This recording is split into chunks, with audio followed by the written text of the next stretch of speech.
Ольга Арефьева – один из самых недооцененных исполнителей в отечественной музыке. Широкие массы знают в ее творчестве одну песню и остаются уверенными, что Арефьева – это что-то там про регги. Но на самом деле творческое и жанровое наследие ее невероятно велико. Она написала огромное число песен, а в последние годы штампует альбомы просто пачками, ну и совершенно не ограничивает себя в жанрах. Сама в себя, сама в себя, сама в себя я брошу первый камень. Сама в себя, сама в себя. Ольга Арефьева родилась 21 сентября 1966 года в Верхней Салде в Свердловской области.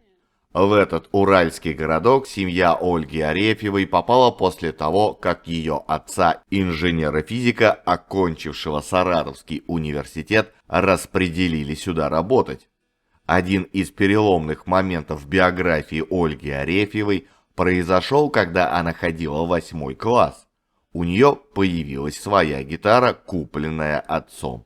Она была настолько плоха, что казалось, что этот семиструнный музыкальный инструмент изготовила мебельная фабрика. Родители Оли решили сделать гитару шестиструнной. Я долго пилила лады и крутила гриф.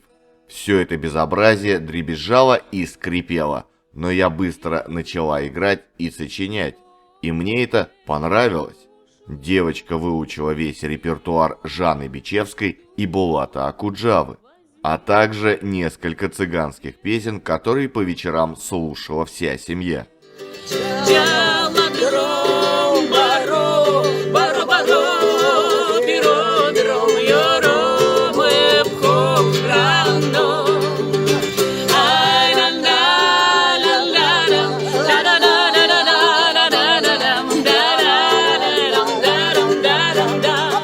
Школу девочка не любила. Как казалось Арефьевой, учителя подавляли в ней творческое начало. Она сравнивала учебу с тюрьмой, где жизнь вроде продолжается, но ты понимаешь, что не свободен. Тебе приходится общаться с сокамерниками, с совершенно чужими тебе людьми. В то время Оля хотела иметь друзей, которые играют на гитарах, вместе слушают пластинки и обсуждают прочитанные книги.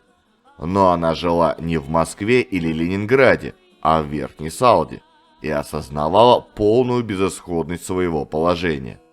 Арефьеву совершенно ничего не радовало, кроме, пожалуй, библиотеки, где она зачитывалась математическими досугами Гарднера, альманахом «На суше и на море», книгами Крапивина, а также знакомилась в альбомах с мировым искусством. В 1983 году Арефьева поступила в Свердловске в Уральский государственный университет на физический факультет. Я мужественно сдавала экзамены и числилась на хорошем счету, но меня не покидало ощущение, что я трачу время впустую. В 1985 году Ольга решила бросить учебу в данном заведении и стала студенткой Свердловского музыкального училища, где изучала эстрадный вокал. Она занималась с известным педагогом Валерием Гуревичем, преимущественно работавшим с оперными исполнителями, воспитавший плеяду талантливых вокалистов, работающих на сценах лучших театров мира. Он был учителем и творческим вдохновителем юной студентки, поверившим в ее талант. Белый голубочек на моей руке, аленький цветочек, пчелка на листке. Ты в такой печали, я в такой тоске, с кем не бывало, с кем. Прощай, детка, жаль, но это так, в моей клетке не быть тебе никак, в моих руках не быть, детка, лети вдаль, жаль, но это так. В Свердловском рок-клубе Арефьева начала выступать с музыкантами раута. В Впервые этот коллектив с новой солисткой вышел на сцену 2 августа 1986 года. Но группа долго не просуществовала и развалилась после ухода из нее лидера Владимира Огонькова. Популярность к Ольге Арефьевой как к исполнительнице песен пришла после участия во всесоюзном песенном конкурсе «Юрмала-87», на котором она получает звание лауреата. Там она впервые близко столкнулась с массовой культурой, цензурой и официальной ложью. Ее отобрали из свердловских участников московские редакторы, которые сразу стали диктовать условия. Они не хотели связываться с песнями со смыслом.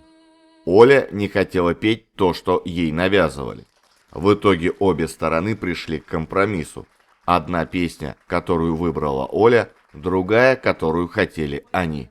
По словам Ольги, конкурс был настоящий, с настоящим оркестром, с живыми выступлениями, с прямым всесоюзным эфиром. Все подавалось под видом культуры, но на самом деле велась жесткая обработка. Серьезного искусства на нем не желали, а хотели все повеселее и попроще. Кстати, если посмотреть внимательно итоги того конкурса, то обращает внимание тот факт, что из всех его участников только Ольга Арефьева и Алла Перфилова, ныне Валерия, стали известными музыкантами, а фамилии тогдашних победителей и призеров сейчас ни о чем не говорят. Уходя от любви, память мы никуда не денем, пополам ничего с тобой мы не разделим, ни в конце, ни в начале, не дано нам делить на части, ни любви, ни печали, ни счастья, ни несчастья. Только здесь цветов и песен, снова здесь мы собрались, друзья. Счастья миг он так чудесен, вечно пусть цветет земля. В 1990 году Ольга стала участницей легендарной череповецкой рок-акустики, а в родном городе организовала фестиваль «Свердловск Акустика». В это же время она переехала в Москву и создает свой первый «Ковчег», оставивший миру записанный в домашних условиях магнитоальбом. Смотри, куда идет мой поезд.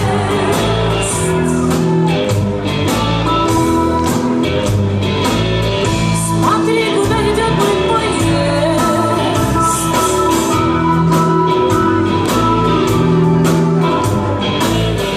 Поезд за горизонт. Арефьева выбрала своему коллективу непотопляемое название. С одной стороны, это корабль, где люди и животные спасались от потопа, а с другой – священный ящик, созданный для хранения завета, договора, который Бог заключил с людьми. Название группы Арефьевой менялось в зависимости от ее состава, который мог именоваться шансон ковчегом, регги ковчегом, рояль ковчегом, блюз ковчегом, акустик ковчегом и электрическим ковчегом. Все зависело от того, какую музыку исполняет группа. Приехала в Москву Арефьева, чтобы принять участие в фестивале духовной музыки «Пробуждение памяти Александра Меня». В программе на сцене киноконцертного зала «Россия» должны были выступать и церковные хоры, и фольклорные коллективы, и рок-группы. Имя Ольги Арефьевой значилось среди рок-групп, но никакой рок-группы у нее еще не было. Было музыкальное образование по классу вокала, был яркий, необычный голос, были стихи и мелодии к ним. Собрала и создала свою команду Оля в течение 2 предфестивальных недель. И выступление на сцене России, играть на которой многие только мечтают, стало дебютом новорожденной группы под названием «Ковчег». Ребята сыгрались, у каждого появилась уверенность, что он наконец обрел то, к чему долго стремился. Короче, они нашли друг друга. Это родина моя, ля-ля-ля-ля-ля-ля-ля.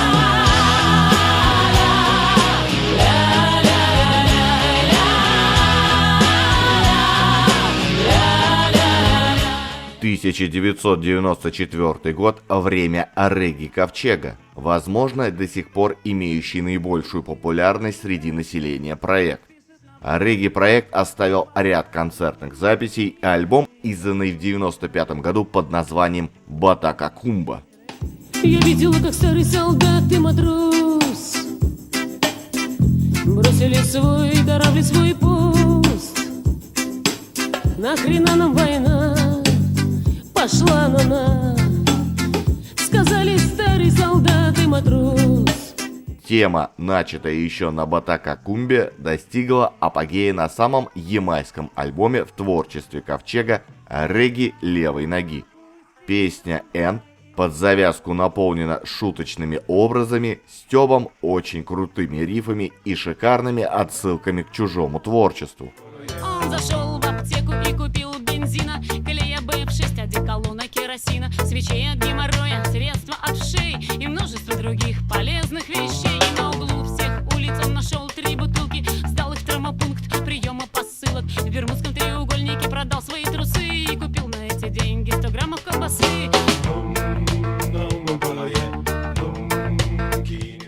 Где-то в 1995 году регги-ковчег плавно стал называться просто ковчегом. Видимо, в связи с уменьшением удельного веса регги в общей массе исполняемой им музыки.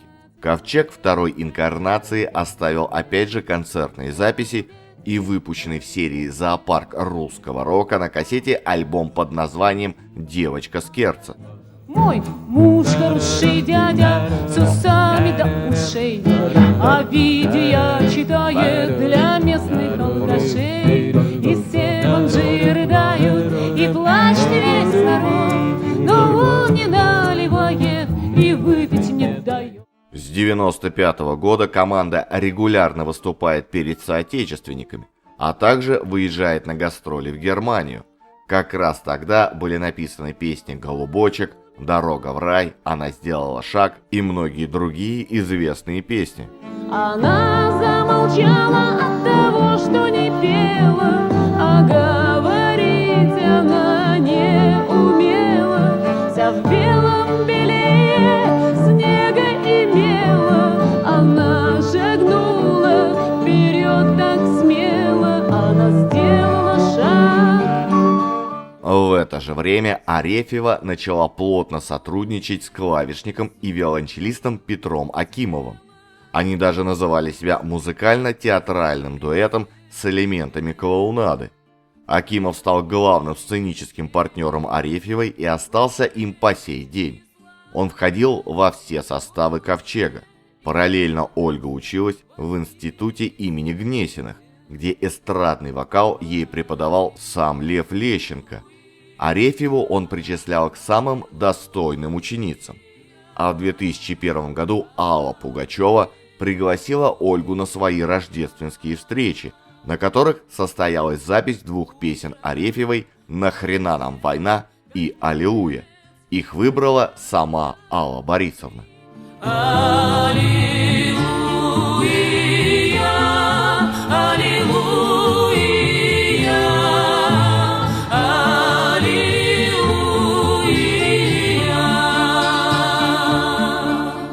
В середине 90-х стихи и публицистику Арефьевой начали печатать толстые литературные журналы «Знамя» и «Октябрь».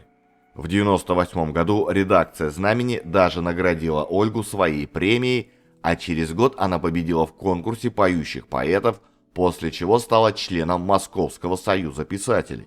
В 2007 году Арефьева завершила работу над «Смертью и приключениями Ефросинии Прекрасной». Эту книгу напечатали, и Ольга стала лауреатом литературной премии «Астрея» и числилась в лонг-листе большой книги. В 2014 году Арефьева выпустила свои новые стихи в «Иноходце». Она давно планировала издать детскую книгу с иллюстрациями, но ей не попадался художник, понимающий суть ее поэзии. В итоге Ольга самостоятельно занялась оформлением своей книги, все иллюстрации она нарисовала сама гелиевой ручкой. В 2016 году в виде сборника вышли стихотворные миниатюры Ольги. Это моностихи, похожие на то, что делает Владимир Вишневский. Упокой, Господь, наш прошедший год. Мы дышали через сердце, мы наделали ошибок. Предавались гордыне, подавали нищим тысячи.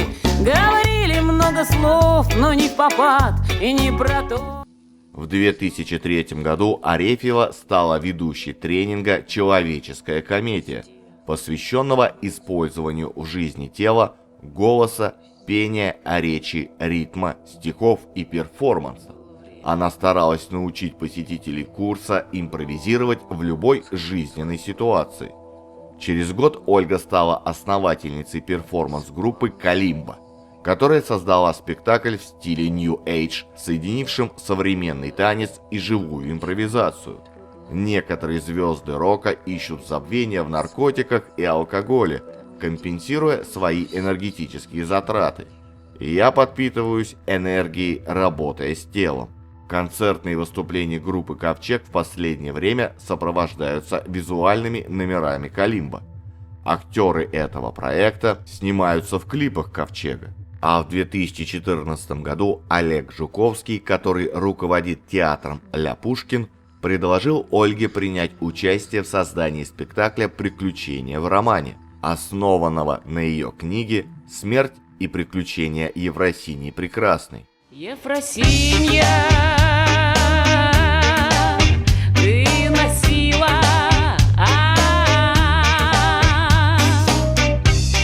кольца на пальцах ног, серьги вдев в пупок, ладони одной хлопок. Среди поклонников творчества Ольги Арефьевой есть и те, которых она привлекает как женщина. Сама певица считает, что мужчины видят в ней определенный образ, а не обычную женщину. Я настоящий человек из плоти и крови, и пытаюсь объяснить слишком восторженным влюбленным, что во мне нет ничего необычного. Я уже не молода, не слишком красива и со сложным характером. Наш мир – это взаимодействие мужской и женской энергии. То, что мужчины и женщины вынуждены вечно друг за другом бегать, делает жизнь очень беспокойной. Однажды во время гастролей Ольге пришлось буквально спасаться от назойливого мужчины, который обещал, что найдет ее из-под земли. После концерта он ворвался к Арефьевой в гримерную.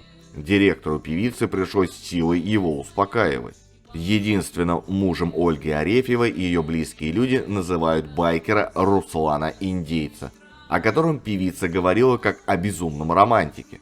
Она написала об этом мужчине в своем блоге в 2009 году. Текст был посвящен смерти Руслана. Судя по нему, можно понять, что жизнь с индейцем принесла Арефьевой как хорошие, так и плохие переживания. Ольга разошлась с Русланом за 12 лет до его смерти. Близкие певицы утверждают, что своему бывшему мужу она посвятила несколько песен. Детей у Ольги Арефьевой нет.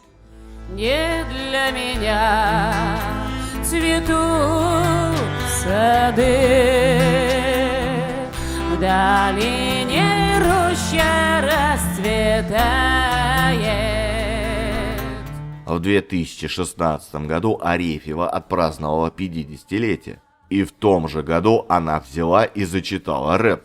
Песня вышла с фирменной арефьевской иронией, налетом пародийности, но при этом вполне выдержана в своем жанре. В проулке лает внутренняя собака, плечи мне жмет реальность времен упадка. Я никогда не одна, но всегда двояка.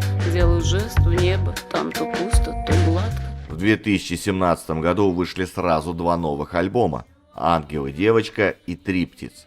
В июне следующего года Ольга вместе с музыкантами коллектива «Ковчег» выпустили новую пластинку «Ияо», в поддержку которого дали два больших концерта в Москве и Санкт-Петербурге. Вагон, увозящий наверх, он мог бы вместить нас всех. Вагон, уходящий на волю прочь, никто в него сесть не хочет. Феномен Ольги Арефьевой и ее ковчега не очень-то соответствует нынешним временам. Ее культовая популярность была бы понятна раньше.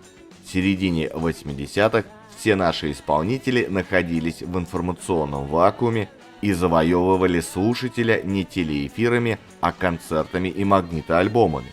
Но чем объяснить тот факт, что каждый концерт Арефьевой сегодня – это без рекламы аншлаг? Ольга Арефьева – певица городского фольклора, урбанистической романтики. Своеобразная манера исполнения, необычный высокий чистый голос придает яркий облик ее композиции. Ольга Арефьева – тонкая натура, прекрасная певица, красивая и талантливая женщина. А вокруг нее собираются интересные люди, а проводимые ею акции и фестивали – подтверждение ее организаторских талантов. В облике Арефьевой есть что-то от арфы, стройная, гибкая, с высоким пронизывающим вокалом. Ее завораживающее пение и облик красивой женщины приводят публику в восторг. Поэзия города переплетается с древностью, и все это в одно время и в одном месте.